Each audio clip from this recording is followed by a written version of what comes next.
Bonnes gens, mes salutations. Il faut savoir qu'à la base, je n'étais pas tellement attirée pour faire ce genre de vidéos. Parce que des vidéos avec des récits d'accouchement, on en a sur YouTube tant et plus. Et ce que je n'ai pas trouvé sur YouTube, quand moi je me suis retrouvée dans une situation délicate, enfant en siège, risque très fort de césarienne, impossibilité de faire un déclenchement pour diverses raisons, eh bien, j'ai cherché des vidéos d'accouchement en siège, par les voies naturelles, et j'en ai pas trouvé. Donc j'ai décidé de pallier à ce problème pour toutes les femmes qui, à l'avenir, seront dans mon cas et qui chercheront sur YouTube ou d'autres plateformes des témoignages sur les accouchements en siège par voie naturelle. Parce que moi, tout ce que j'ai trouvé sur YouTube, c'était accouchement en siège par césarienne. Inutile de vous dire que ça m'a un peu entamé le moral. Donc cette vidéo, femmes qui ont un enfant en siège et qui veulent accoucher par voie naturelle et qui ont envie que quelqu'un leur dise qu'un premier enfant en siège, avec peu de liquide amniotique, avec un bassin assez large pour ça, et un médecin qui est de bonne volonté, c'est possible. Je vais vous le dire. Suivez la vidéo. Commençons d'abord par resituer la situation dans son contexte. J'ai été enceinte du 3e trimestre pendant la première partie de l'année 2020. Le premier trimestre a été un trimestre extrêmement stressant parce que depuis l'échographie du premier trimestre, on m'avait dit que mon enfant était petit, qu'il était en siège et qu'il y avait des possibilités que mes artères, les artères du bas de mon corps qui étaient là pour nourrir l'enfant, ne le faisaient pas assez bien. Donc, on avait là un véritable problème et j'ai dû être surveillée chaque semaine. J'ai dû aller à l'hôpital pour avoir une échographie avec un médecin ou un interne pour pouvoir voir si tout allait bien. Et j'avais en plus une visite de la sage-femme à domicile pour vérifier les battements du cœur de l'enfant, pour faire un... Je vous mets le truc parce que maintenant que tout est passé, j'ai complètement oublié. Voilà. Donc, vous voyez, c'était déjà assez stressant. Chaque semaine, j'allais à l'hôpital avec mon sac dans la voiture et je me demandais si j'allais pas rester. Et au final, une fois, ils m'ont gardée pendant un jour ou deux quand même. Hein. Donc, c'était une période très stressante. Bébé petit, siège, impossibilité de le retourner manuellement, enfin avec le médecin, etc. Donc, très très très stressant. J'ai fait de l'acupuncture, j'ai fait plein de choses. Et il était très clair que si cet enfant ne se déclenchait pas tout seul, on n'arriverait sûrement pas au terme. Et si cet enfant ne venait pas naturellement, les médecins iraient le chercher. Je crois qu'il est inutile de vous faire un dessin. Voilà. Grosse peur pour l'enfant, peur pour moi aussi, parce que j'ai la phobie des aiguilles, j'ai la phobie de tout ce qui coupe. Donc, la simple idée d'aller au bloc opératoire me faisait littéralement paniquer. Donc, on était dans un état d'esprit, il faut accoucher naturellement. Et c'est dans cet état d'esprit que nous sommes arrivés au mois de mars. Mon enfant est né courant mars, je ne vous partage pas la date exacte parce que ça vaut beaucoup mieux pour lui et pour moi. Donc, courant mars, il est arrivé, comme vous savez, le confinement, mars 2020, et je me suis retrouvée dans la maison à devoir quand même sortir, bouger, parce que ma sage-femme m'a dit que si je voulais déclencher l'accouchement dans de bonnes conditions, surtout avec un siège, il fallait que je sois en bonne forme, il fallait que cet accouchement se déclenche, et il fallait être une guerrière, parce que si je voulais le sortir moi-même, il faudrait quand même le faire. Donc, elle m'a dit... Voilà, il faut sortir, il faut bouger, il faut être dans de bonnes conditions, il faut voir des choses vertes, il faut prendre des capsules d'huile d'onagre, il faut prendre de la feuille de framboisier. C'était quoi le 3e truc? La sauge, mais la sauge, j'ai détesté. Il y avait un 3e truc. Si je le retrouve, je vous le mets dans la vidéo. Voilà, donc en gros, j'ai fait toutes ces choses. L'accouchement ne s'est déclenché toujours pas. Et il est arrivé un jour de mars où il a fait particulièrement beau, où là, j'ai vraiment pris les choses en main. Je me suis dit, ma chérie, si tu veux que cet enfant naisse sans qu'on te coupe le ventre, il va falloir que tu bouges les choses. Donc, tu vas te bouger. Je suis descendue dans le jardin, mon mari passait la tondeuse et moi, je passais par derrière avec le râteau à feuilles. J'ai ramassé les feuilles, je les ai mis dans la brouette, j'ai bougé la brouette. Bref, bon, tout ça à un rythme de tortue, mais je l'ai quand même fait. Je me suis bougée. Et ça, tout ensemble, mis les uns après les autres, ça a fait que pendant la nuit juste après cette journée, vers, hop, je l'ai écrit ici, 3h30 du matin à peu près, je me suis réveillée. Je me suis réveillée pas parce que j'avais des douleurs, mais parce que je faisais un rêve malaisant. Vous savez, le genre de rêve bizarre, du genre, on se balade dans la rue et tout d'un coup, on se retrouve tout nu, au milieu de tout le monde. Vous savez, ça me met très mal à l'aise. C'était pas ça que j'ai fait comme rêve, mais c'est un rêve de ce genre-là, très, très, très malaisant. Donc, je me suis réveillée, et là, en me redressant dans mon lit, je me suis aperçue que j'étais légèrement trempée dans mon entrejambe. Je me suis dit, bon, alors, je n'osais pas y croire, hein. Je me disais, bon, qu'est-ce qui se passe? Est-ce que, par hasard, je me suis fait dessus? Je suis allée aux toilettes, parce que quand on est en fin de grossesse, on va aux toilettes toutes les 2 minutes. Je suis allée aux toilettes, ce n'était pas ça.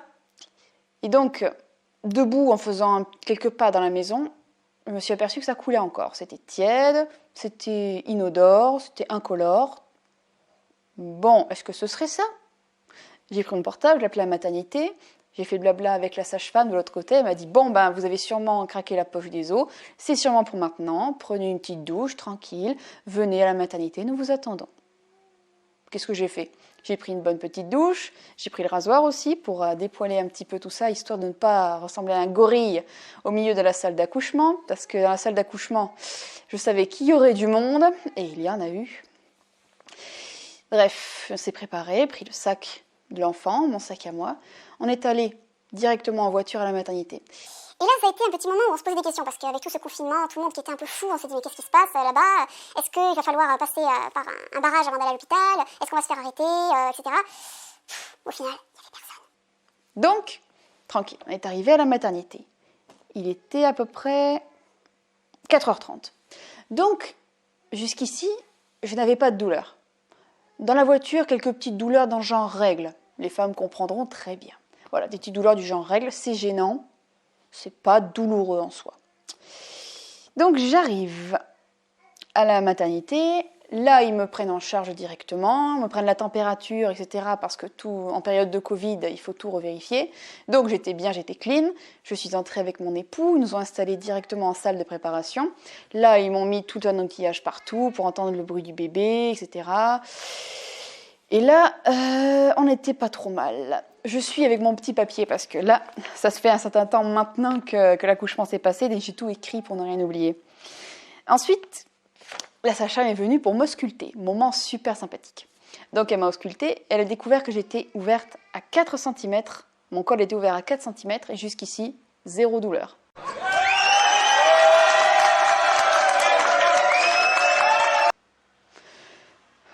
Alors là, j'étais contente. 4 cm, zéro douleur. Là, la vie est vraiment, vraiment, vraiment belle. Je ne suis pas restée très longtemps. Et les bébés qui pleurent. Je ne suis pas restée très très longtemps dans la salle de pré-travail. On m'a très vite retransférée dans la salle d'accouchement directement. Alors la salle d'accouchement, c'est un endroit que j'ai trouvé extrêmement flippant. Parce qu'en fait, il y a plein d'étagères partout avec tout un tas d'objets, tous plus inquiétants les uns que les autres. Ça, je vais vous le dire. Mais ils nous mettent sur une table qui est dos à tous ces instruments. Comme ça, on y pense moins. Et en face de moi, j'avais un superbe paysage peint avec une île paradisiaque, vous voyez, cocotiers, sable blanc, mer, etc. Et ça a été devant moi jusqu'à la naissance de la petite, hein, jusqu'après. Donc bref, voilà, tic, tic, tic, tic, tic, mon beau paysage. Et on nous met là, on attend. En attendant, on m'a mis la blouse blanche, celle qu'on met pour les accouchements, etc., celle qui est ouverte dans le dos, etc., le truc vraiment super. Et le masque, j'ai dû porter un masque pendant plusieurs heures, donc ça a été très sympathique de devoir porter le masque pendant tout ce temps-là. Bref, à savoir quelle heure il était à ce moment-là, je ne saurais dire, mais en tout cas, le jour commençait à poindre, vraiment poindre, l'aurore tout juste. Il ne devait pas être plus de 5 heures du matin, à mon avis. Mais bon, je ne regardais pas l'heure à ce moment-là. Ah là là là, est arrivé maintenant le moment, un des pires moments de l'accouchement. La pose du cathéter. Vous n'ignorez pas, mesdames, si vous avez déjà accouché, que l'on est percé de partout pour un accouchement. Moi, on m'a mis un truc au bout du doigt pour pouvoir prendre la tension artérielle.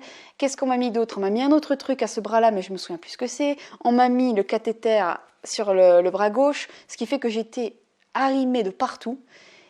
Et moi qui suis légèrement claustrophobe et qui déteste avoir les gestes, les mouvements contraints, ça a été dur, très dur psychologiquement. Hein. J'ai passé plusieurs heures où il a fallu se maîtriser pour ne pas arracher tout ça. C'était horrible. Enfin, horrible d'être arrimé, le sentiment d'être arrimé, sinon c'est pas bien grave. La pose du cathéter. Je ne veux pas vous faire peur, mais la pose du cathéter, on s'y est repris à 3 fois. La sage-femme a d'abord commencé par essayer une fois ou deux fois quelque part dans une de mes veines, parce que j'ai des veines très très fines. Elle n'y est pas arrivée. Donc, qu'est-ce qu'elle a fait? Elle a dit, je vais arrêter de vous torturer moi. C'est l'anesthésiste qui va le faire. L'anesthésiste arrive. Ah, très professionnel, mais pas souriant pour dessous. Hein. Bon, qu'est-ce qu'il fait? Il prend ma main gauche, il regarde s'il n'y a pas quelque chose qui ferait son affaire. Il se met à me taper partout pour essayer de faire réapparaître les veines. Pas pour me faire du mal, pour stimuler la circulation sanguine. Il a trouvé ma petite veine là. Oh, il a dit que c'était bien. Il m'a fait son petite histoire. Et je vais vous dire que là, pendant l'accouchement, j'ai pas crié. J'ai crié que quand on m'a percé, parce que j'ai la phobie des aiguilles, déjà et d'une, ça me demandait beaucoup de maîtrise de moi, de ne pas crier, de ne pas me débattre, de me laisser faire. Mais en plus, la douleur, au final, le cathéter a été posé. Alléluia. Ok ? Parce que ça, c'était horrible. J'espère que pour vous, ce sera mieux. Je ne vais pas vous faire peur. Hein. Pour moi, on s'y est repris à 3 fois, parce que j'ai des petites veines. Si j'avais eu des grosses veines dans le genre autoroute, voilà. Mais bon, vous aurez peut-être plus de chance que moi. Je vous le souhaite. Hop. J'ai noté ici sur mon petit papier qu'à ce stade, les contractions sont régulières, mais à mon sens, à moi, à mon ressenti, sont tout à fait supportables. Voilà. Les contractions vont, elles viennent. Un peu de respiration, un peu de visualisation aussi. Voilà, je me détends, je fais un petit peu de sophro, voilà, et ça passe très bien. Franchement, à ce stade, je vis très très bien les contractions. Arrive le deuxième moment, le plus désagréable, je dirais, de l'accouchement. La pose de la péridurale. Ça y est, je me souviens du mot maintenant, la péridurale. Alors, la péridurale, il faut savoir qu'avec l'enfant en siège, les médecins qui me suivaient m'ont imposé la péridurale. Je n'ai pas eu le choix de l'avoir ou pas.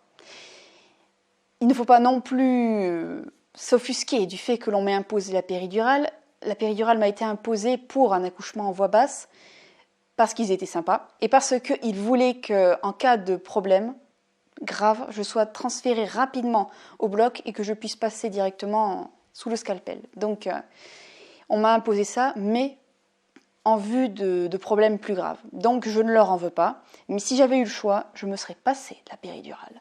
Oh, ça oui que je m'en serais passée. Oh, mais bon, allez, la péridurale, il a fallu serrer les dents. Ça a été un moment très dur, très désagréable. J'ai eu la sage-femme, c'est pas une sage-femme, je crois que c'était une aide-soignante devant moi, voilà, qui m'a bien soutenue, bien aidée, qui m'a dit, voilà, posez votre tête sur mon épaule, accrochez-vous à mes poignées d'amour, voilà, tout va très bien, ne bougez surtout pas. Pour moi, ça a été très long, mais ça a duré moins de 10 minutes, d'après ce qu'elle m'a dit. Hop, il a bien fait son travail, ça a été désagréable, physiquement et psychologiquement, j'ai un peu crié aussi. Mais après, c'était posé, c'était fini, j'étais détendue. Mais je vais vous dire, j'ai failli craquer et pleurer plus d'une fois devant toutes ces aiguilles. C'était terrible. Pour les gens qui n'aiment pas les aiguilles, les accouchements, c'est pas votre truc. Hein. Mais le fait est que, voilà, je me suis retrouvée avec enfin la péridurale, voilà, et dans la demi-heure, ça pouvait faire son effet. J'étais tranquille, on m'a dit qu'on me foutrait la paix avec toutes les aiguilles. Alléluia. Quelle heure était-il à ce moment-là? Je ne pourrais pas vous le dire non plus. Mais en tout cas, je sais que j'avais un moment de grande relaxation après la pose de la péridurale. Bon, j'avais déjà des contractions qui n'étaient pas très douloureuses, donc déjà, c'était bien. Bien que ça commençait quand même à monter un peu, les contractions. Ça demandait un peu de maîtrise de soi, mais c'était supportable. Franchement, je n'aimais ça, je n'aimais pas ça, mais je le vivais bien. Je le vivais bien, je supportais bien, j'accompagnais la douleur, j'étais dans l'acceptation, dans le positif, j'étais dans un état d'esprit très calme, très posé, donc tout allait bien. Voilà, tout allait bien après qu'on m'ait piqué. Donc, cette période de mon accouchement, je m'en souviens comme une période tranquille. Il n'y avait pas de bruit autour de moi, tout était calme. Mon époux qui était à côté de moi, il dormait dans son fauteuil, pas la peine pour lui de rester éveillé puisqu'il ne se passait rien, autant qu'il se repose. Et c'était un moment très calme. Après la pose de la péridurale, je n'ai plus ressenti de douleur, donc c'était un moment tranquille. J'étais là, mais les jambes les plus écartées possibles pour essayer d'aider à le plus en plus de l'ouverture du col au maximum. Hop, je chantonnais, ma vie était belle et tout. J'étais bien, j'étais calme. À peu près 2 heures après la pause de la péridurale, la sage-femme est revenue. Elle est revenue... Non. La sage-femme venait me voir toutes les heures, mais à peu près 2 heures après la péridurale, j'étais dilatée à 6. Donc elle était assez contente, la vie était belle, on continuait. Et c'est à ce moment-là que la péridurale a commencé à être un peu bizarre. Elle faisait bien effet à droite et moyennement effet à gauche. Mais bon, c'était supportable quand même. Et encore 2 heures plus tard, après que la sage-femme soit venue, j'étais ouverte à 6,5. Donc là, on s'est retrouvé devant un problème. C'est très simple. Les contractions n'étaient plus aussi efficaces qu'avant. Le bébé, toujours en siège. Le liquide amniotique, qui s'était écoulé. Donc, rien pour faire un petit peu de tampon entre les contractions et l'enfant. Le rythme cardiaque de l'enfant était bien, mais on se retrouve devant un gros problème.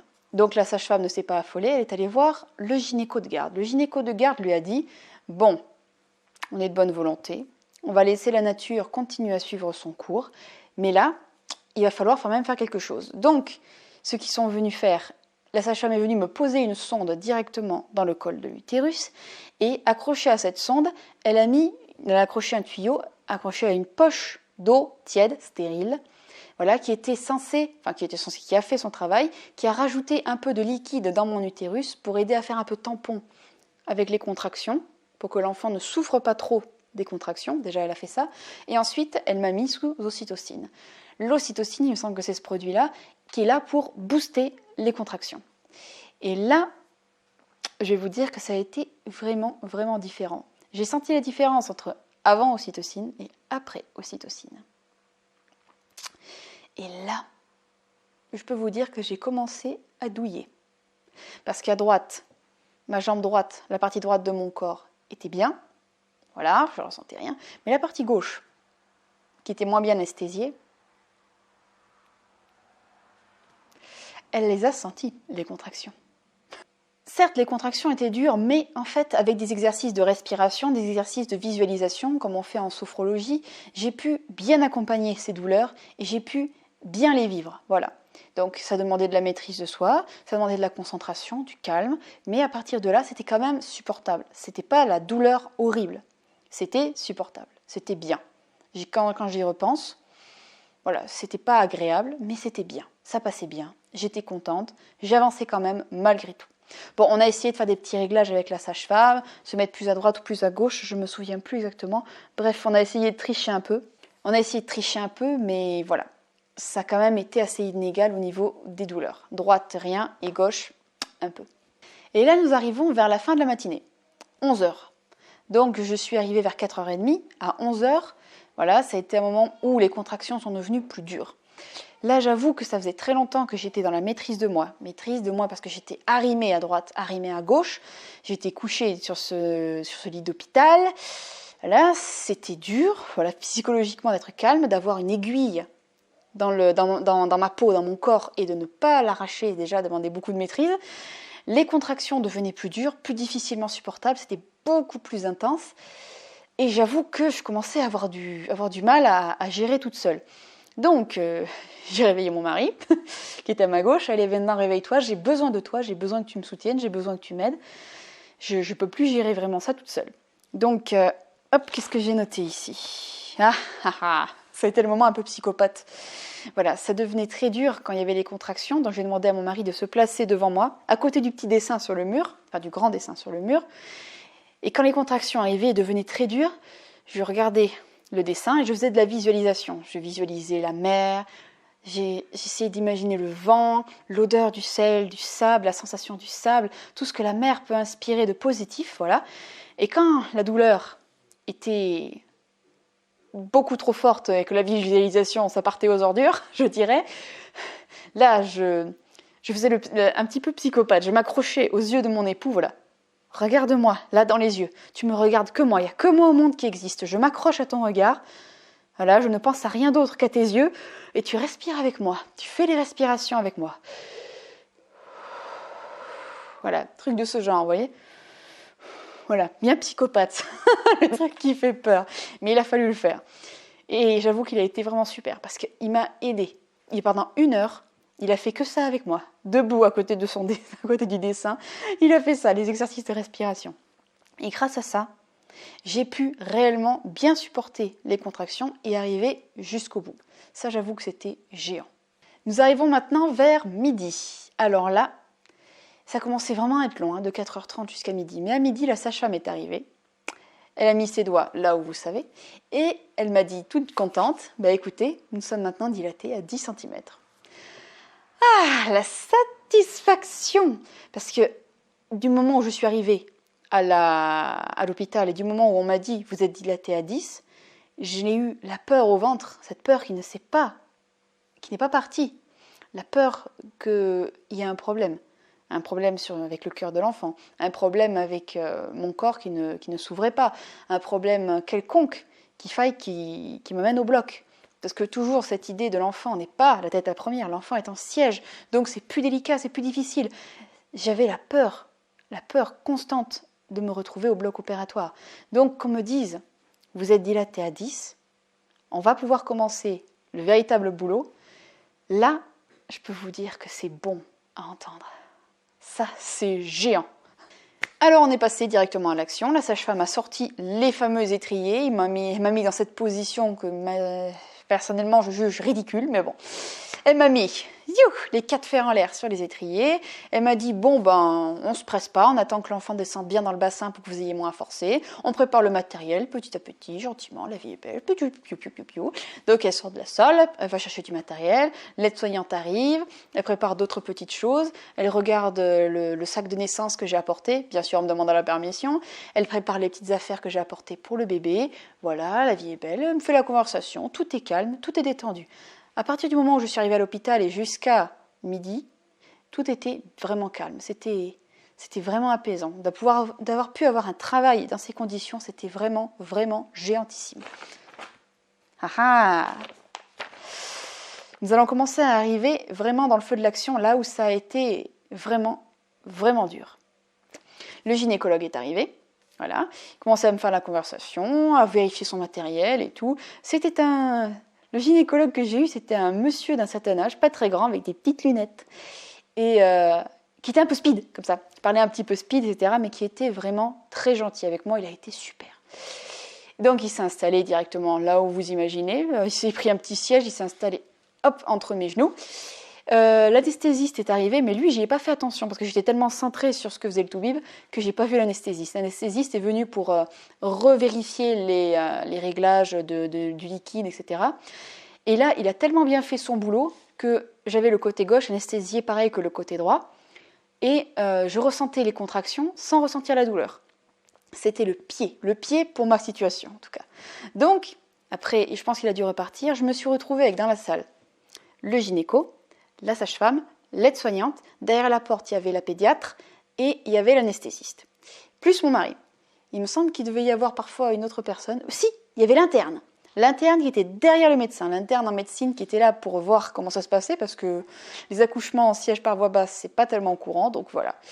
C'était une petite jeune fille qui était blonde avec des yeux bleus au-dessus de son masque. Elle, je m'en souviendrai.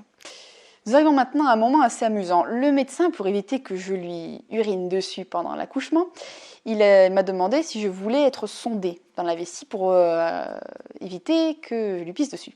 Donc, je lui ai dit ok, voilà, il m'a mis la sonde et tout. Et là, il avait vraiment de l'humour, ce type. Il était là, il tenait sa poche en tenant le bout de la sonde, voilà.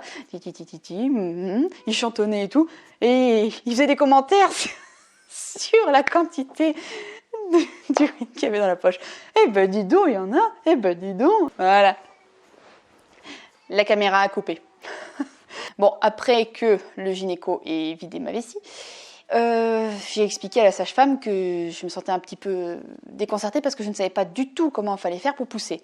Bon, elle ne s'est pas démontée, elle m'a dit c'est très simple, vous prenez une grosse bouffée d'air, vous bloquez et après vous poussez très fort vers le bas pour essayer de libérer l'enfant. On vous dira si vous faites bien, si vous faites mal, on vous conseillera, il n'y a pas de problème. Donc j'avais une contraction qui arrivait, je le sentais bien, même si ça ne faisait pas mal. Hop, elle m'a dit, maintenant on essaye, vous faites une première poussée. Donc voilà, j'ai essayé, j'ai fait une première poussée comme elle m'a dit. Le médecin a dit que c'était pas si mal, donc j'ai continué sur cette lancée. Bon, À ce stade, tout le monde est calme, positif, encourageant, vraiment tout est super bien. La sage-femme ne m'assomme pas en me disant de pousser. J'avais peur que tout le monde soit excité. Allez, on pousse, on pousse, on pousse, on pousse. Mais non, en fait, non. La sage-femme est là à ma droite. Elle m'encourage. Allez, on continue. Encore, encore, encore, encore. Allez, on souffle. On reprend des forces. C'est bon. Le médecin dit, il donne le résultat, quoi. Il dit bon, voilà, ça a avancé ou ça n'a pas avancé. Voilà, essayez de voir si vous ne pourriez pas faire ça comme ça comme ça. Et à la fin, vu que j'avais un problème au niveau des poussées, je poussais pas trop mal. Mais en fait, le problème, c'était que l'enfant descendait. Mais après, quand j'arrêtais de pousser, il remontait dans le vagin. Donc, c'était légèrement décourageant. Donc, le médecin m'a demandé de faire 3 poussées à chaque contraction. Et c'est là que les problèmes ont véritablement commencé. Alors moi, de bonne volonté, je prends ma grosse respiration, je pousse tout ce que je peux, et à la fin de cette grosse poussée, je commence à me sentir pas très bien, parce que quand on est mal ventilé, on a des problèmes pour être totalement en pleine possession de ses moyens. J'essaie de pousser une seconde fois, mais j'avoue que c'était très dur. J'avoue que ce qui a été le plus dur, c'est véritablement les poussées. C'est de pousser 3 fois de suite et de ne pas avoir une bonne gestion de sa respiration. Ça a été le plus dur parce que ça a provoqué beaucoup, beaucoup de problèmes. Je crois que c'était au bout de la 2e ou 3e série de poussées, j'ai fait un malaise. Je suis tombée dans les pommes. Mais ça a peut-être duré 2-3 secondes parce que quand on perd connaissance, on perd aussi la notion du temps. Je sais que j'ai perdu connaissance parce que, à un moment donné, ça a été le trou noir. Ça a été le trou noir partout autour de moi. Je me suis redressée. Quand j'ai repris conscience, je me suis redressée, j'étais comme ça. Et le temps que mon cerveau réalise ce qui se passait, voilà, je suis à l'hôpital, je suis dans la salle d'accouchement, il faut reprendre à les pousser. Il s'est peut-être écoulé 1 ou 2 secondes. Donc voilà, je sais que j'ai perdu connaissance parce que je me suis retrouvée dans cette situation et c'est quelque chose qui fait vraiment peur. Donc je me retrouve là à donner les pommes, à essayer de reprendre mon souffle, à essayer de repousser encore. Et c'est là où on voit vraiment qu'on a une bonne équipe médicale autour de soi. Parce que le médecin à qui j'ai dit je me sens mal, je suis en train de me sentir mal, je suis en train de m'évanouir, il me regarde, qui reste bien calme, lui il restait bien calme, il m'a dit bon ok, vous écoutez la sage-femme, elle c'est la pro de la respiration, tout ce qu'elle vous dit, vous le faites, d'accord? Voilà, on s'affole pas, on continue. Donc j'ai bien écouté la sage-femme. Sérieux, si le gynéco et la sage-femme m'avaient dit il faut vous pendre au plafond pour que l'enfant naisse dans la minute qui vient, je l'aurais fait. Je ne sais pas comment je l'aurais fait, mais je l'aurais fait. Donc j'avais vraiment confiance, 2 personnes clés, le gynéco, la sage-femme. Et à eux 2, ils ont vraiment fait du beau boulot. Donc je continuais à faire tout ça, mais pour sortir l'enfant, ça a été très long. Il a fallu plus de 50 minutes de poussée. Donc vous imaginez un petit peu tout ce que ça pouvait être dur. Mais en fait, ce qui était le plus important, c'était pas forcément le physique, et c'est ce que j'ai appris durant cet accouchement, c'était le mental. Parce que de pousser 3 fois de suite, d'essayer de pousser 3 fois de suite, et de donner tout ce qu'on a dans ces poussées pour essayer de libérer cet enfant, ça remet des émotions de parler de ça. C'est aller au-delà de ses propres limites, parce que on se dit qu'on n'y arrive pas. Voilà, j'ai beau pousser, mettre toute la bonne volonté que je veux, cet enfant il vient pas, il est coincé dans mon corps. J'ai beau pousser pour le libérer, il avance, mais il recule. Oh, c'est horrible comme moment. Et je pense qu'il faut une bonne force morale, il faut une bonne préparation morale pour pouvoir bien vivre ce genre de moment, parce que c'est là où c'est le plus dur. Et encore, je n'avais pas les douleurs à gérer, c'était ça en moins. Mais je m'en souviens comme d'un moment très dur, mais par lequel il fallait passer. Et après, en y pensant, je regrette rien. Mais il a quand même fallu y passer et c'était très dur. Donc, j'arrivais avec ces moments-là, je faisais parfois des micro-malaises entre chaque poussée. Donc c'était très dur, je commençais à perdre l'espoir. À un moment donné, j'ai voulu baisser les bras. Mais je ne l'ai pas dit parce que personne ne l'a su à ce moment-là. Mais j'ai voulu baisser les bras à un moment donné. J'ai envie de me mettre à pleurer, de me dire que voilà, j'avais beau faire tout ce que je pouvais, me débattre comme une folle, ça ne marchait pas. Je n'arrivais pas à sortir cet enfant qui était plié en deux dans mon corps, que c'était extrêmement dur, que je faisais tout ce que je pouvais et que je n'y arrivais pas. Et Et c'est là où je veux dire que l'état d'esprit a repris le dessus. Je me suis dit non, je vais m'accrocher, je vais continuer encore, je vais pousser encore, je vais y arriver. Parce que si tu pars perdante, tu vas arriver perdante. Tu pars gagnante, tu donnes tout ce que tu peux, pas de regret si tu dois aller au bloc, parce que tu auras fait tout ce que tu peux. Donc j'ai continué, et avec le recul, je sais que j'ai eu raison. J'ai continué, et c'est là qu'est arrivé le moment le plus difficile de l'accouchement. J'ai été prise de tremblements convulsifs. Je ne sais pas si vous avez déjà vécu ça, un moment où votre corps vous dit « c'est fini, là je ne fais plus rien ». Voilà, quoi que tu fasses, quoi que tu dises, je ne ferai plus rien. En tout cas, c'est comme ça que moi j'interprète les tremblements. J'ai été prise de tremblements convulsifs, je me suis mise à trembler sans que je puisse maîtriser quoi que ce soit, mais je tremblais de la tête aux pieds, les pieds sur les étriers, ils étaient comme ça. Donc là, j'ai eu réellement peur. Je me suis dit là, c'est fini. Fini. Tu es cuite, tu vas te retrouver au bloc et on va t'ouvrir. Et là, je me souviens que j'ai regardé l'interne qui était derrière la tête du médecin. Je regardais l'interne avec ses yeux bleus. Là. Elle était là, elle me regardait, elle avait l'air. Je voyais bien dans son regard qu'il y avait, voilà, il y a un problème. L'interne, elle était là, voilà, qu'est-ce que je peux faire elle voyait bien qu'on était devant un problème qui était délicat. Donc, elle commençait à flipper. En gros, je pense qu'elle commençait à flipper. Et c'est là que la sage-femme a repris le dessus. J'aime à penser à dire qu'elle m'a rattrapée aux branches. Et elle a été vraiment merveilleuse, cette femme-là. Elle m'a rattrapée à ce moment-là. Elle m'a dit, écoutez, non, on arrête. On arrête. On se calme. On respire. Et après, on repart. Voilà. Et là, je me suis dit, mais attends, je vais tomber dans les pommes. Là, je peux pas. Mon corps, il me dit stop. Je peux pas. Mais et pourtant, la foi que j'avais en cette femme, c'était de la foi à déplacer les montagnes. Je l'ai cru. Je me suis dit, quitte à arriver au bloc, je préfère être dans les pommes, quoi. Je préfère avoir fait tout ce que je pouvais et être tombée dans les pommes. Donc, j'ai écouté ce qu'elle m'a dit. J'ai essayé de me calmer. Voilà. J'ai repris ma respiration, j'ai fait une poussée. Bon, c'était une poussée un peu nulle, mais c'était une poussée pour la forme. Voilà, après j'ai continué à respirer après la contraction. Respirer. Et quand la prochaine contraction est arrivée, je me suis dit, ok, je ne tremble plus. Voilà, je suis arrivée à passer par-dessus. J'ai été plus forte que mon corps. Mon mindset a été plus fort que mon corps. Je vais continuer et je vais y arriver. Et là, j'ai eu quelques autres petites poussées, quelques autres contractions. Et ça est arrivé le moment le plus gênant de mon accouchement. J'ai eu des nausées extrêmement fortes. Et là, j'ai dit au gynéco, là, j'ai envie de vomir. Je vais vomir. Et là, le truc horrible. Là, ils sont tous précipités pour chercher un haricot. Là, et bien sûr, qu'est-ce qui s'est passé? Je me suis vomi dessus avant que le haricot arrive. Ça va de soi. Et pourtant, j'ai essayé de me retenir. Voilà, en gros, j'ai vomi. C'était très gênant, j'ai vomi, j'ai roté aussi, voilà. J'ai vidé tout ce que je pouvais avoir dans mon tube digestif. C'était terrible. Et donc après ça, je me suis sentie très gênée.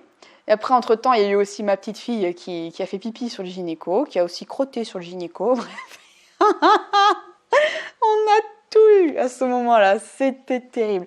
Mais le bon côté, c'est qu'après avoir vomi, mon corps s'est détendu, j'ai senti une grande détente dans mon corps. C'était comme une libération. J'ai regardé le gynéco, je me suis dit là, je me sens mieux.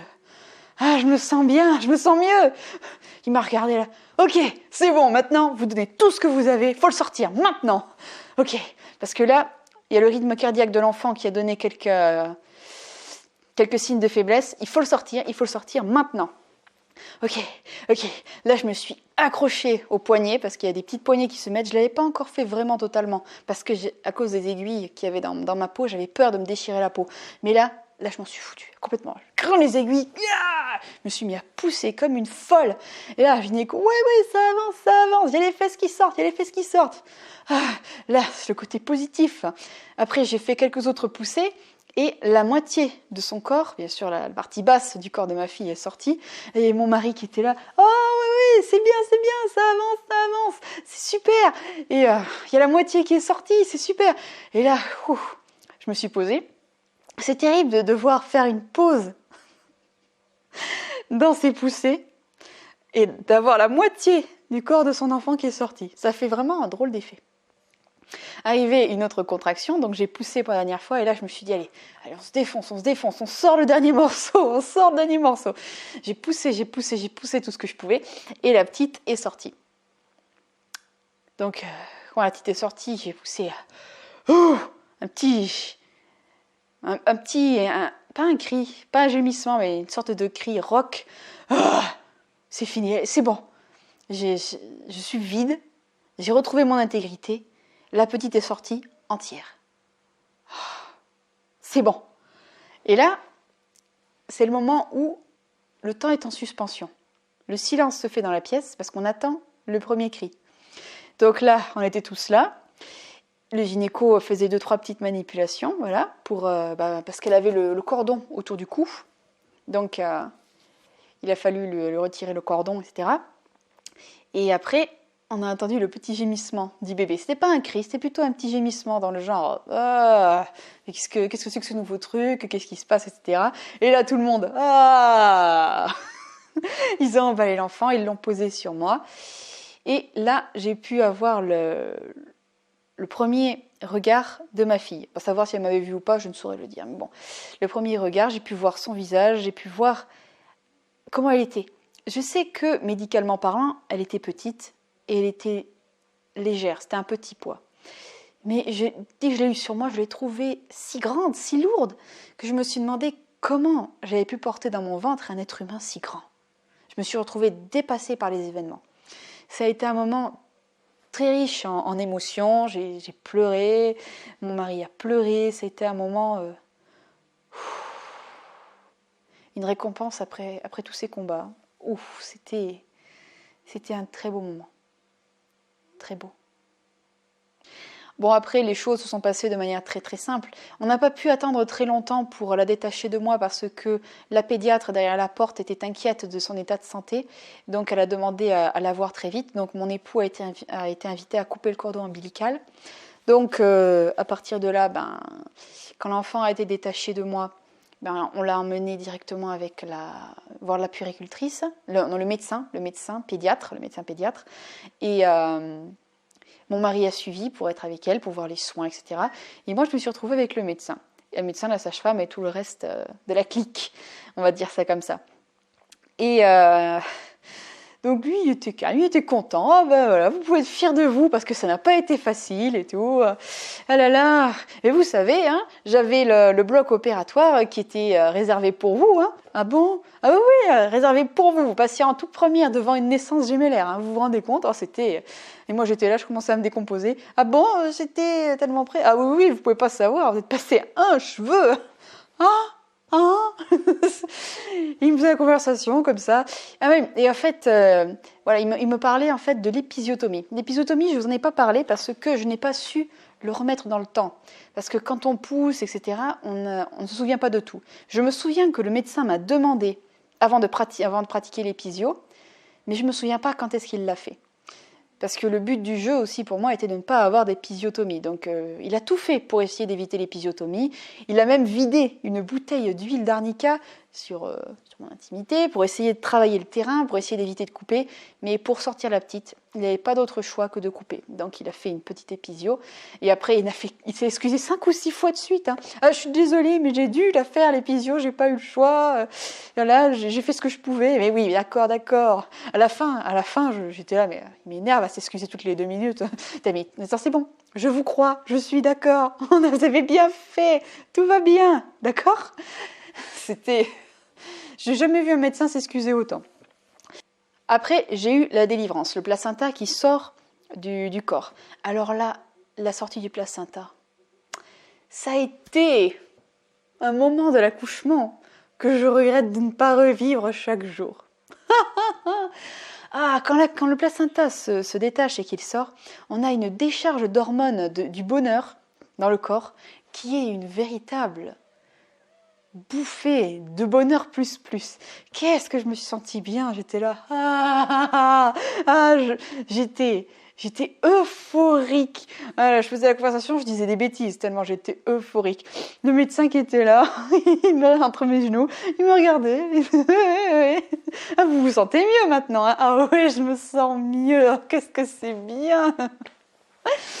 Ah là là. Ils ont vérifié que placenta était là avec toutes ses annexes et tout, qu'ils ont appuyé sur mon ventre, c'était le moment un peu moins sympathique pour vérifier que tout était sorti, pour sortir le sang superflu, etc. Et le médecin m'a recousu. Entre-temps, ma petite et son père sont revenus de chez le pédiatre.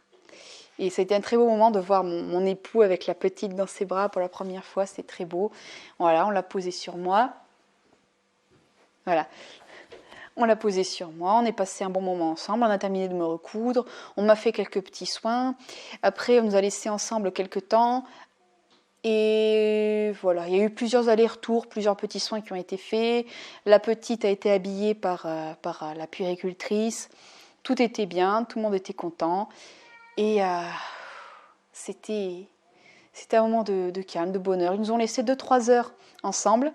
Parce qu'à cause des règles du confinement, mon époux n'avait pas le droit de venir avec moi en chambre, donc ils nous ont laissés bien tranquilles dans la salle d'accouchement.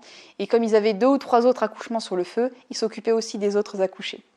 Donc ça a été un moment de calme, de tranquillité. Mon mari, au final, a dû partir d'ailleurs, et moi, on m'a transférée en chambre, et j'ai pu prendre un petit peu de temps pour m'occuper de mon bébé.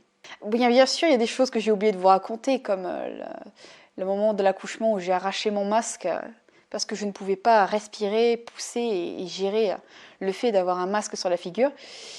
Mais bon, ça c'était les spécificités de cette période de confinement. Voilà, au bout de la 2e poussée, j'ai pas supporté le masque, je l'ai arraché, je l'ai balancé parce que c'était pas possible de pouvoir survivre, de pouvoir être dans de bonnes conditions. J'ai pas raconté non plus le coup de l'anesthésiste qui est revenu. Non mais j'avoue que c'était pas un homme discret cet anesthésiste. Il faisait bien son travail mais il n'était pas discret. Hein. Voilà. Hop, il entre dans la pièce comme s'il entrait dans une salle de pause, etc.